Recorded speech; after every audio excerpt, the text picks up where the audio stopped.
Hello friends, nice meeting you. In this session, we will be studying certain things related with sampling techniques. You will know what about sample procedure and what about the sample selection. This will be illustrated by means of consecutive examples. Also, you will know about the sampling errors, as well as you will have some knowledge about some preliminary knowledge about sample surveys. Then you will understand what is meant by simple random sampling, stratified random sampling and systematic sampling with some illustrations wherever possible. Then you will understand about multi-stage sampling in brief. So, let us start our subject. Hello viewers, today we want to study briefly some important and useful informations connected with what is known as sampling techniques. Let us understand definition of population.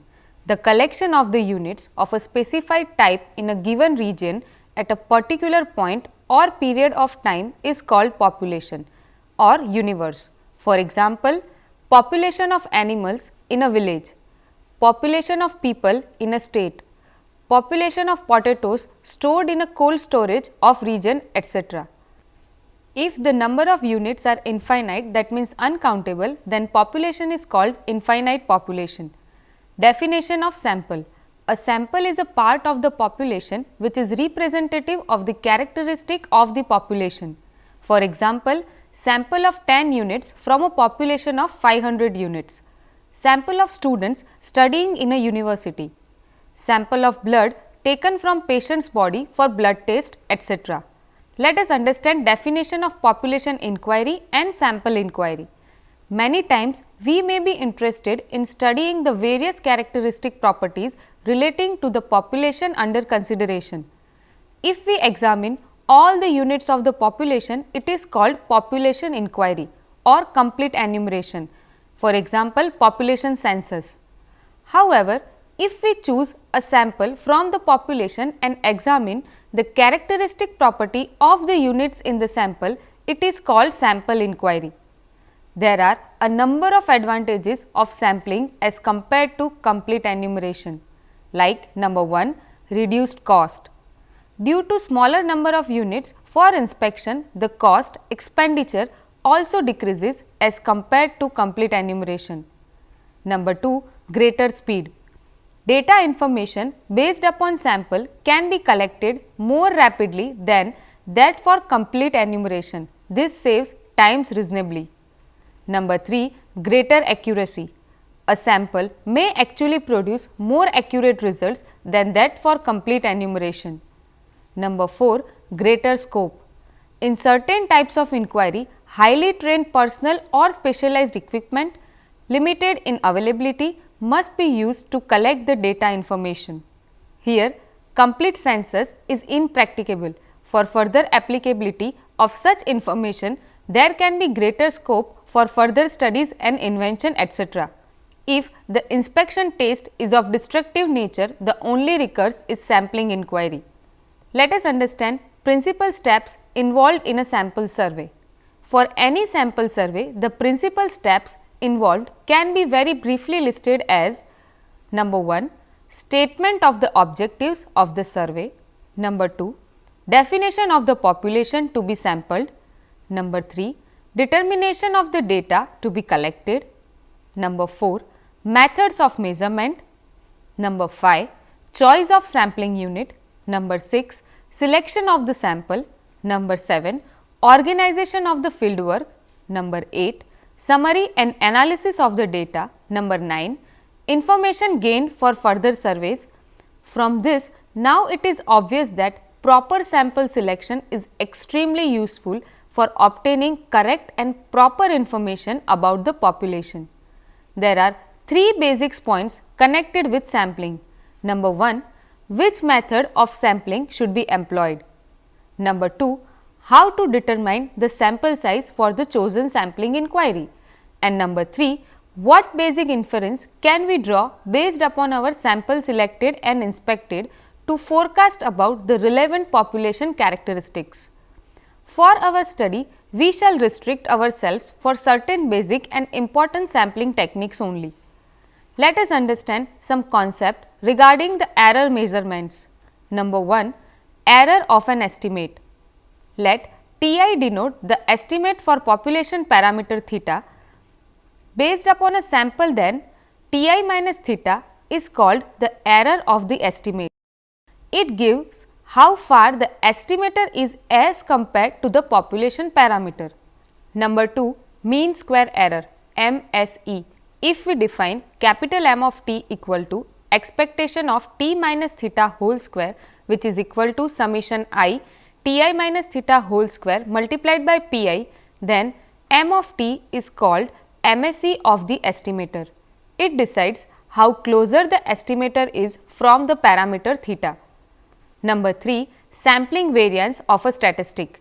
Let t denote a statistic with its expected value Et, then the sampling variance of t is defined by variance of t equal to expected value of t minus expected value of t whole square, which is equal to expectation of t square minus expectation of t whole square. It is also called precision of the estimator t. Number 4. Bias of an estimator. Let t be an estimator for the parameter theta, then bias of t equal to expectation of t minus theta is called bias of estimator t. If t is unbiased, expectation of t equal to theta, so that bias of t equal to 0. Number 5. Relation between MSE and sampling variance of estimator. MSE equal to MT, which is equal to expectation of t minus theta whole square.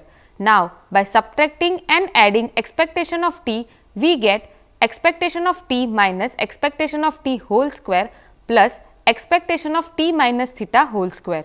Thus, MSE equal to variance of t plus bias of t whole square if bias of t equal to 0, which implies expectation of t equal to theta.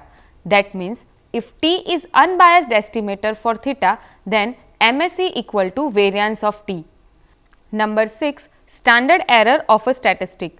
Positive square root of sampling variance of statistic is called its standard error.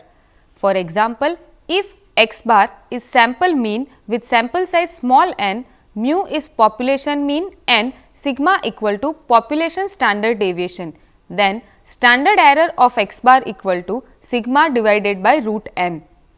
Number 7. Relative standard error, which is abbreviated as RSE. It is defined as the ratio of standard error of the estimator to the expected value of the estimator.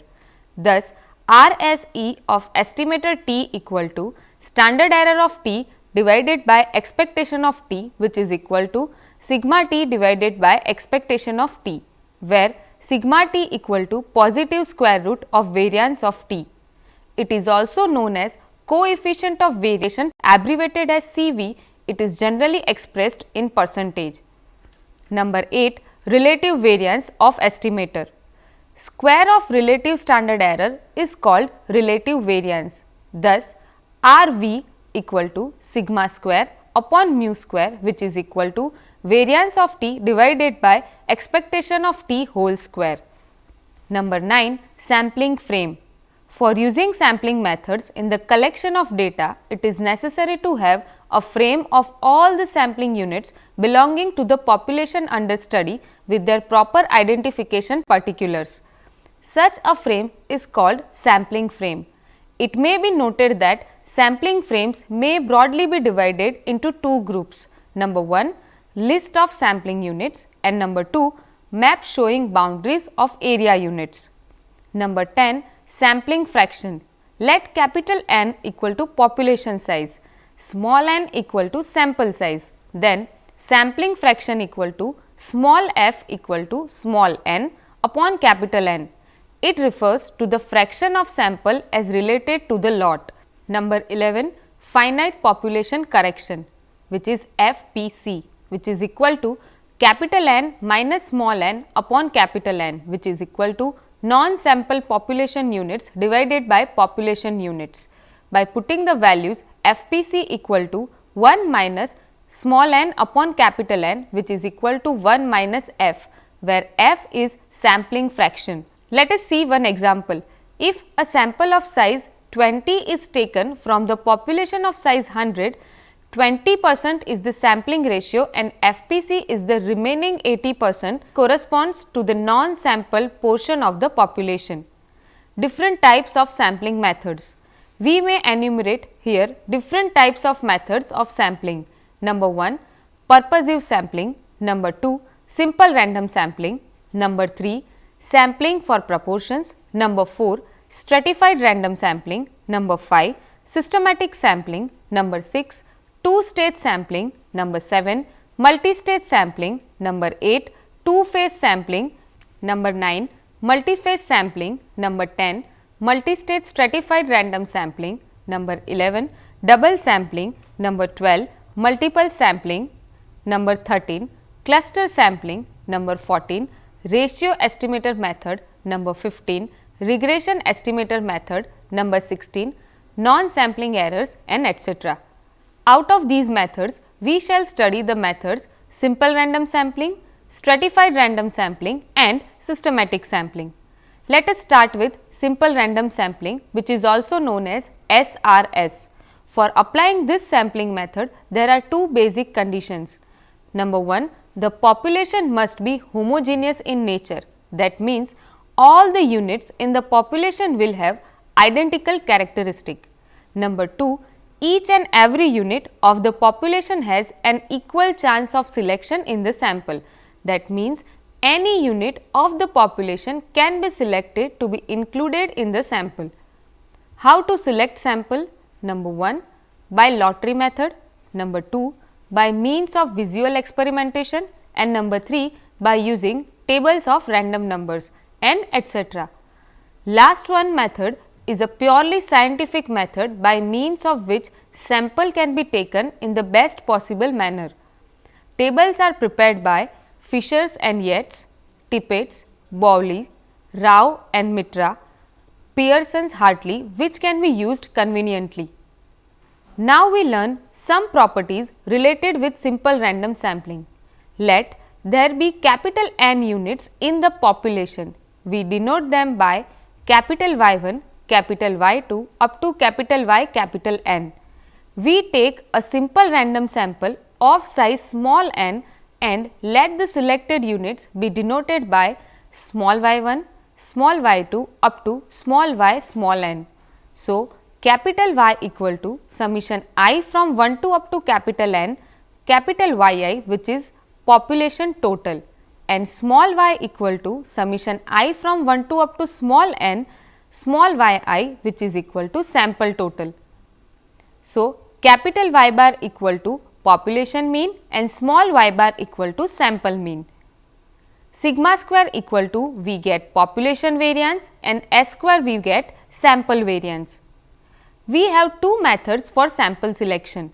Number 1, SRSWOR, it is simple random sampling without replacement, and number 2, SRSWR, it is simple random sampling with replacement. It may be noted that in both the cases, the sample mean is an unbiased estimator of population mean. Number 1, that means expectation of y bar equal to capital Y bar.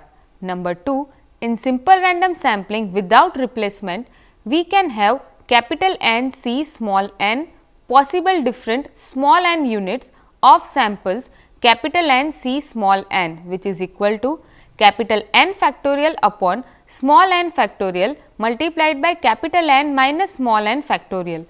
Number 3, the formula for variance of y bar and hence its standard errors of the two schemes SRSWR and SRSWOR are given as for simple random sampling with replacement, variance of y bar equal to sigma square by small n and standard error of y bar equal to sigma by root n, and simple random sampling without replacement.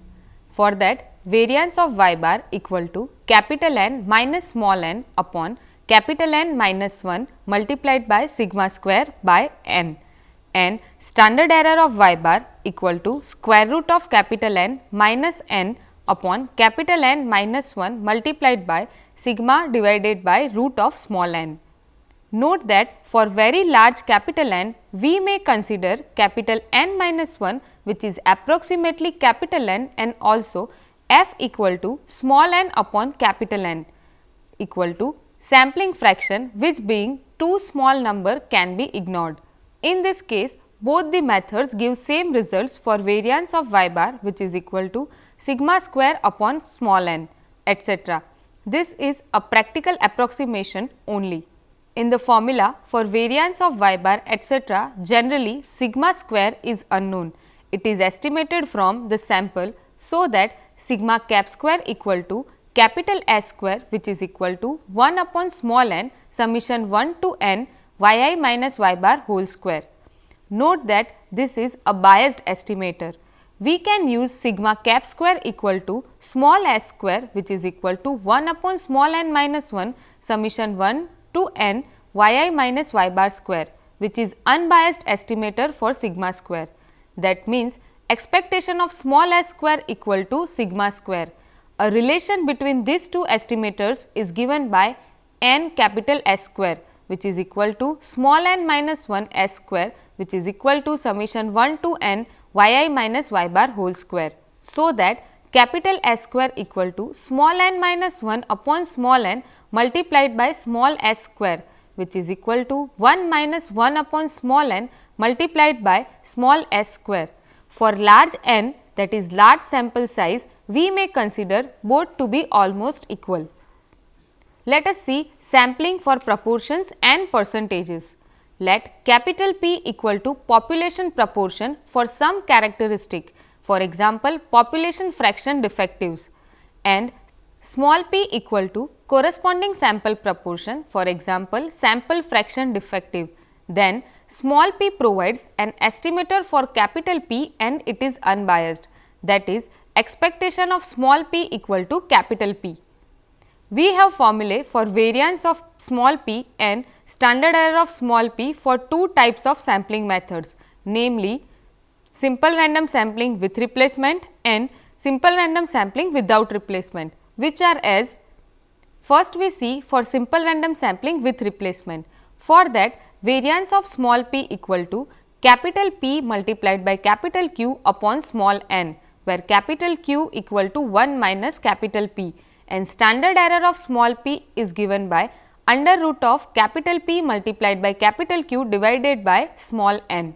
For simple random sampling without replacement, variance of small p equal to capital N minus small n upon capital N minus 1 multiplied by capital P into capital Q divided by small n, where capital Q equal to 1 minus capital P.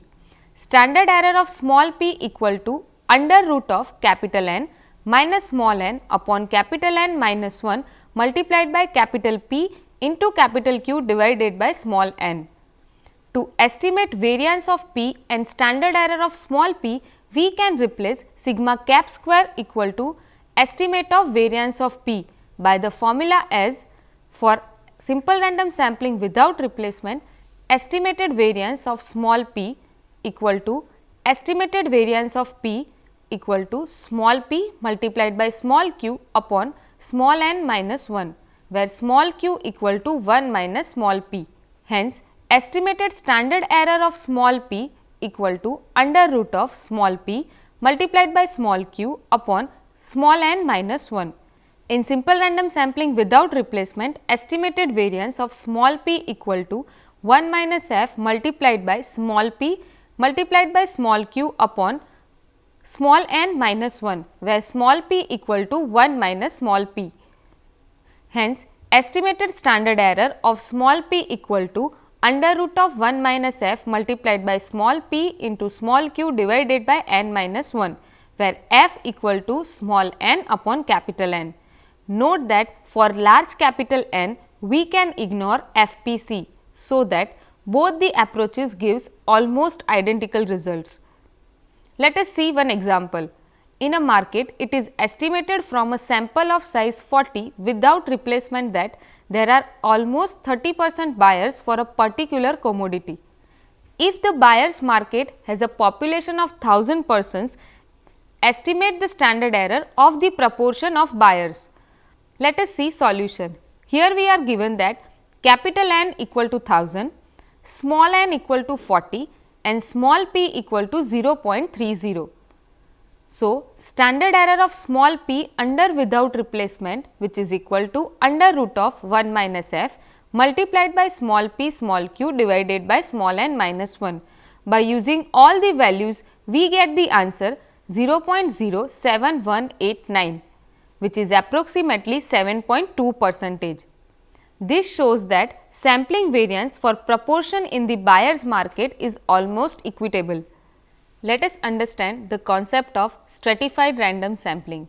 The word stratum means layer, from which the concept of stratification is arrived at. If the population is heterogeneous in nature, it may not be appropriate to take simple random sample from the population. Hence, we can devise for stratification and then take samples. Divide all the population units into different strata in such a manner that each stratum is as homogeneous as possible. All strata are independent of each other. Take simple random samples from all such homogeneous strata so that finally we have a stratified random sample. This is explained by means of the diagrammatic presentation as: let capital N equal to total number of units in the population, capital NH equal to total numbers of units in the H stratum, where H equal to 1, 2 up to capital L. These strata are subpopulations. Each of them will have homogeneity in nature in the respective strata, whereas there can be heterogeneity between strata. Small n equal to total sample size, small nh equal to size of the sample taken from H stratum, where small h equal to 1, 2 up to capital L. We have capital N equal to capital N1 plus capital N2 plus up to plus capital NH plus up to plus capital NL, which is equal to summation of small h equal to 1, 2 up to capital N NH. We also have small n equal to small n1 plus small n2 plus small n3 plus up to so on plus small nh plus up to so on plus small nl, which is equal to summation h from 1 to up to capital N small nh. Small n is the size of the stratified random sample. Now, we have question that why to use stratification. If data of known precision are wanted for certain subdivisions of population, it is advisable to treat each subdivision as a population in its own right. Number 2, administrative convenience can dictate the use of stratification. Number 3, due to heterogeneous behavior of the data, it is necessary to consider stratification taking each stratum as homogeneous as possible. Number 4, stratification may bring about a gain in precision in the estimates of characteristics of the whole population. Some results for stratified random sampling. Number 1, if in every stratum the sample estimate small y bar h is unbiased, then small y bar st, which is stratified sample mean, is an unbiased estimator of the population mean. Number 2, the formula for variance of stratified sample mean is given by variance of y bar st, which is equal to summation small h 1 to up to capital L w h square multiplied by capital S h square divided by n h, where w h equal to capital N h divided by capital N is stratum weight. In this formula, the sampling fraction small n h upon capital N h is negligible and hence it is ignored. Now, how to determine stratified random sample? We have different approaches. The problem here is to determine small nh, which is sample size for H stratum when capital NH, capital N and SH are known. First approach, proportional allocation. It is quite reasonable to assume that capital NH upon capital N equal to small nh upon small n. This gives small nh equal to capital NH upon capital N multiplied by small n. Small n equal to size of stratified random sample, capital NH equal to size of H stratum, capital N equal to summation capital NH, which is equal to total population. Let us see one illustration. There are 500 villages in a state. As per their characteristics, these villages are divided into 3 groups G1, G2 and G3. G1 contains 270 villages, G2 contain 120 villages and G3 contains remaining 110 villages. How would you take a stratified random sample of size 50, that means 10% from this data? Let us see the solution. Here we are provided that G1, which is a group of 270 villages, G2 which is group of 120 villages and G3 is the group of 110 villages. We use proportional allocation method. So, small nh equal to capital NH upon capital N multiplied by small n. Here small n equal to size of stratified random sample, which is 50, and capital N, which is equal to 500. So, capital N1 equal to 270, capital N2 equal to 120 and capital N3 equal to 110. We have small n1 equal to capital N1 upon capital N multiplied by small n. By putting all the values, we get small n1 equal to 27, small n2 equal to 12 and small n3 equal to 11. Thus, select 27 villages from group G1, select 12 villages from group G2 and select 11 villages from group G3 to make a total sample, that is stratified random sample of size 50. Second approach, Neyman allocation, which is also known as optimum allocation. This approach considers the variability within each stratum.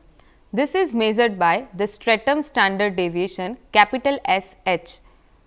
We have the formula small nh equal to capital NH multiplied by capital SH divided by summation capital NH multiplied by capital SH multiplied by small n, where small nh equal to size of sample from H stratum, capital SH equal to standard deviation of H stratum, capital NH equal to size of H stratum, small n equal to size of stratified random sample. This formula is given by Neyman. Let us understand it with illustration. We have data for 7,000 farms which are classified as per types of farms representing homogeneity. Each farm has a product for which stratum standard deviation are given. How would you select 20% stratified simple random sample? Here we are provided that types of farms A, B and C, number of farms 3400, 2600 and 1000 and corresponding standard deviation 13, 8 and 7. Now, let us see the solution. Here we are given that capital N1 equal to 3400, capital N2 equal to 2600 and capital N3 equal to 1000. So, we have capital N equal to 7000, capital S1 equal to 13, capital S2 equal to 8 and capital S3 equal to 7. Now, small n is the 20% of the capital N. So, we get the value of small n equal to 140. For optimum allocation, we use Neyman's approach giving formula NH equal to capital NH multiplied by SH divided by summation capital NH multiplied by capital SH multiplied by small n. So, here summation capital NH multiplied by capital SH equal to N1 multiplied by S1, N2 multiplied by S2 and N3 multiplied by S3. By putting all the values, we get the answer 72,000. So, N1 equal to approximate 86, N2 equal to approximate 40 and N3 equal to approximate 14. Thus, select 86 farms from group G1, select 40 farms from group G2, select 14 farms from group G3 to have a final stratified random sample of size 140 farms. Third approach, that is optimum allocation considering specified total cost. We may write total cost equal to capital C, which is equal to capital C0 plus summation CH multiplied by NH, where C0 is the fixed cost. CH equal to cost per unit of H stratum, variable cost. We can determine the value of small nh by the formula small nh equal to capital NH multiplied by capital SH divided by under root of CH whole divided by summation of capital NH multiplied by SH divided by under root of CH whole multiplied by small n. Here capital SH equal to standard deviation of H stratum, small n equal to size of stratified random sample. We can also have some other modifications for the approach. If we combine all those approaches for selecting stratified random sample, we may summarize that in a given stratum, take a large sample if stratum is large, stratum is more variable, sampling is cheaper in this stratum. There is one important result in the case of stratified random sampling which compare the variances for comparable simple random sampling with that for proportional and optimum allocation. It states that if we ignore the ratios NH upon capital NH, then random sampling has the largest variance for sample variance of sample mean. Next is proportional allocation having smaller variance of sample mean, and under optimum allocation variance of sample mean is smallest as compared to that for proportional allocation and random sampling. In symbols, this result is quoted as this results are variance of sample mean. Variance for optimum allocation less than or equal to variance for proportional allocation less than or equal to variance for simple random sampling. So, here you can see that variance for optimum allocation, variance under proportional allocation and variance under simple random sampling. Let us see systematic sampling. This method of sampling is a special device as it differs from other methods. Here, sampling consists of selecting first unit at random in a well defined manner and then all other units are selected in a systematic way. We have two approaches. Number 1, linear systematic sampling which is LSS and circular systematic sampling which is CSS. First we understand linear systematic sampling. Let capital N equal to population size, small n equal to sample size, then capital K equal to capital N divided by small n which is equal to random start. Let us see case 1.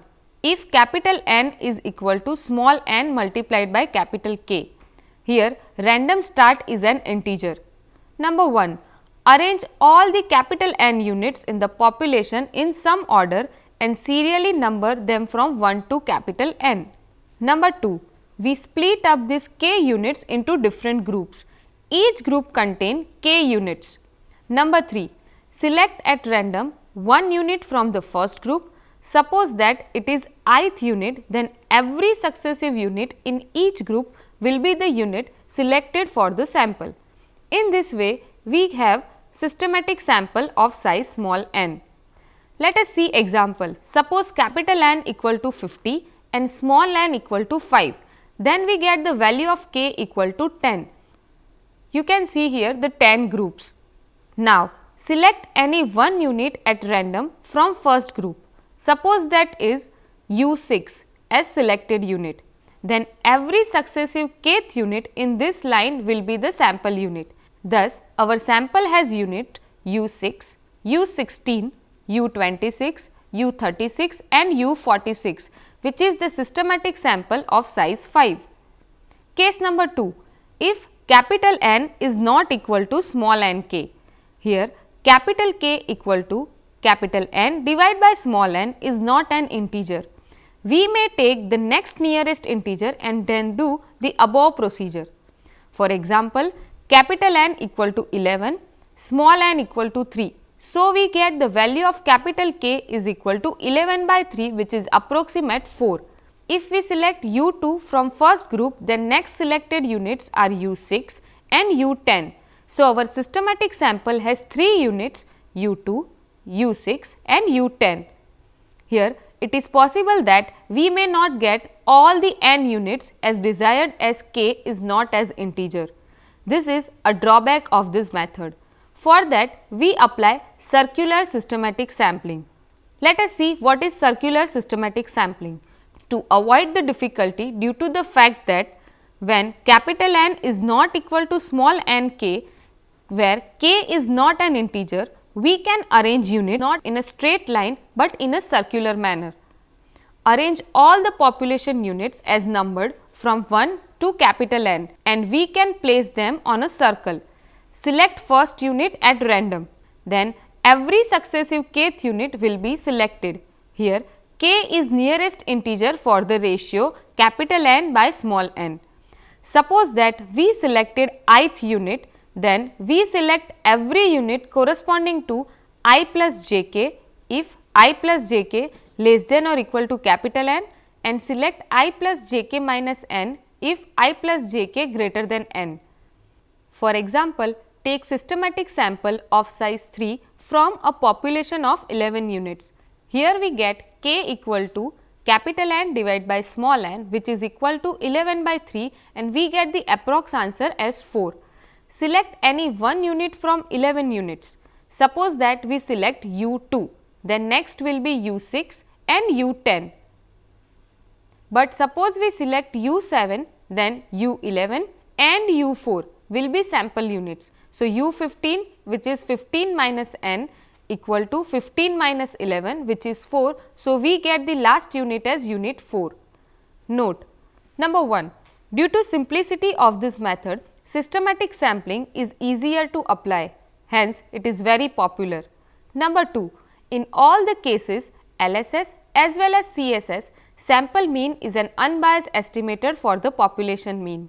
Number 3, systematic sampling method is more efficient than simple random sampling with replacement as well as simple random sampling without replacement.